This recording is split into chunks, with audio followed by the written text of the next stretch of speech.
તો ભાઈ ગોમડે આપણે બીજા હવા પડી ગયા ને હવામાં નાઈ ધોઈને ટિકિટ થઈને જવાનું તો આપણે પાટણ બાજુ. તો સાધન તો આપણને મળ્યું ને એટલે આપણે રાજુ કાકાને ફોન કરીને બોલાવે. રાજુ કાકા આપણને મેલવા આવી રહ્યા હતા રોડા સુધી.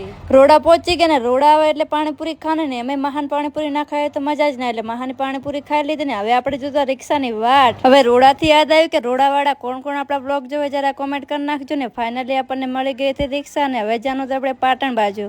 પાટણ થી રોડાવાળા રૂટમાં કોણ કોણ આપણા બ્લોગ જોવે જરા કોમેન્ટ કરજો ને. આ જો આવી ગયા આપણે પાટણ ને આવી ગયા આપણા પાટણના લાલ દરવાજા, સોરી 3 દરવાજા. પાટણ જિલ્લામાં આપણે 7.5 વર્ષ રહ્યા પણ કોઈ દિવસમાં સિદ્ધેશ્વરીના દર્શન કર્યા નતા, એટલે આજે કરી નાખ્યા આપણે માં સિદ્ધેશ્વરીના દર્શન. લ્યો તમે કરી નાખો ને કોમેન્ટમાં જય સતીમાં લખી નાખજો. માતાજીના દર્શન કર્યા બાદ આપણે પાટણની અંદર રખડતા પકડતા જવાનું હતું આગળની તરફ. તો પહેલા આવી ગયા આપણે મેડિકલ આગળ ને ત્યાં આગળ લેવાની હતી બાની દવા. તો ફાઇનલ 2000નો ચોંટલો કરાવી દો ને આવી ગયા અમે ચપ્પલની દુકાને ને લઈ લીધા એક જોડી ચપ્પલ. પાટણની અંદર રિક્ષામાં બહેન ફરવાની જે મજા આવે એવી મજા ક્યાંય નથી આવતી. તો ફાઇનલી અમે રિક્ષા પકડી લીધી ને આપણે જ્યાં તો ડુંગળી તળાવ સાઈડ. તો અહીંયા આગળ આપણે બ્રેક લઈ લીધો અને આપણે આગળના વ્લોગમાં બતાવશું પાટણ નવું બસ સ્ટેન્ડ. તો તમે લાઈક ને ફોલો કરી રાખો, મળે નવા ભાગમાં.